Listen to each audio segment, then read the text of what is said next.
सदन को चलाने वाले भारत के उपराष्ट्रपति जो कि राज्यसभा के अध्यक्ष होते हैं, उन्होंने कहा कि बिल पास हो गए हैं।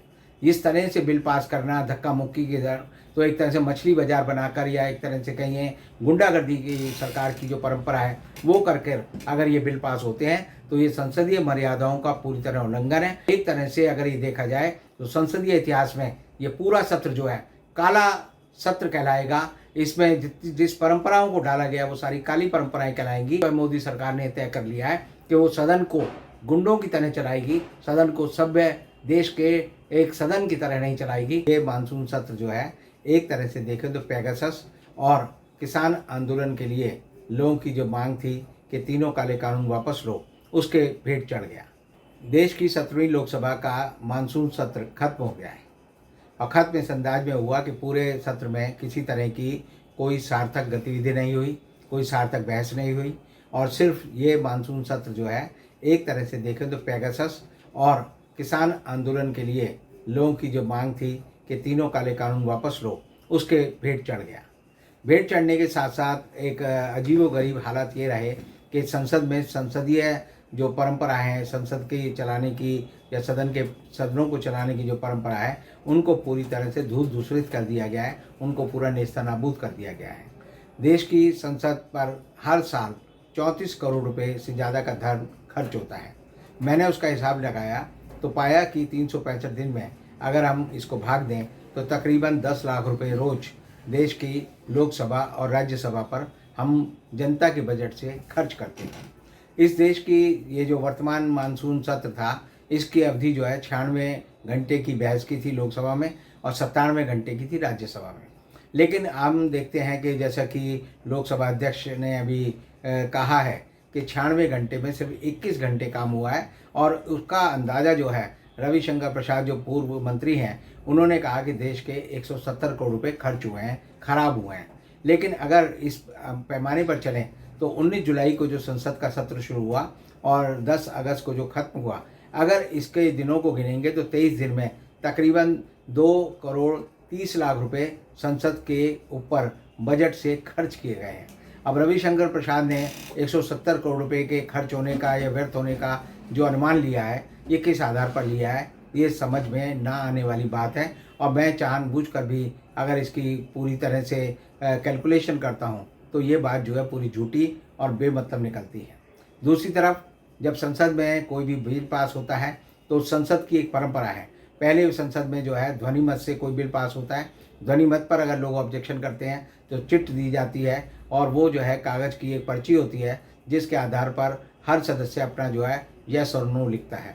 अगर उस पर भी संसद में कोई किसी तरह की इस तरह की बात होती है कि ये परंपरा ठीक नहीं है, बिल पर जो है पूरी तरह से मतदान होना चाहिए, तो पहले जो है सदन के जो अध्यक्ष होते हैं, चाहे वो लोकसभा हो या राज्यसभा हो, तो उनका काम होता है कि सदन की सारी लॉबी को क्लियर किया जाए, सदन के सारे दरवाज़ों को बंद किया जाए और सदन में सिर्फ जो है पीठासीन अधिकारी, जरूरी अधिकारी और सांसद हों ताकि वो अपने मत पर का विवरण जो है अपनी पर्चियों पर लिख सकें। इस परंपरा को इस सदन में इस बार राज्यसभा में सबने देखा कि उसकी धज्जियां उड़ा दी गई। जब सदन में सदस्य जो है अपने किसान बिल का विरोध कर रहे थे, पेगासस मामले का विरोध कर रहे थे, उस समय सदन में शोर शराबा था। उस बीच जो है बिल को प्रस्ताव के लिए रखा गया, पास होने के लिए रखा गया और तब जो है कई मार्शल बुलाए गए। हमने देखा राज्यसभा में 50 पुरुष और 10 महिला मार्शल बुलाए गए। 10 महिला जो मार्शल थी उनकी ड्यूटी जो है पुरुष सदस्यों के आगे लगाई गई और जो महिला जो सांसद थी उनके सामने जो पुरुष मार्शलों को खड़ा किया गया। और इसका मतलब ये हुआ कि सदन में हंगामा होता रहा, हल्ला गुल्ला होता रहा, मारपीट होती रही। सदन में पूरा एक तरह से हम कहेंगे अनार्की का वातावरण था। सदन में उस समय में सदन को चलाने वाले भारत के उपराष्ट्रपति जो कि राज्यसभा के अध्यक्ष होते हैं, उन्होंने कहा कि बिल पास हो गए हैं। इस तरह से बिल पास करना धक्का मुक्की की दर तो एक तरह से मछली बाजार बनाकर या एक तरह से कहिए गुंडागर्दी की सरकार की जो परंपरा है वो करके अगर ये बिल पास होते हैं तो ये संसदीय मर्यादाओं का पूरी तरह उल्लंघन है। और इस सदन में इस बार 20 बिल पास हुए हैं, लोकसभा में भी राज्यसभा में भी।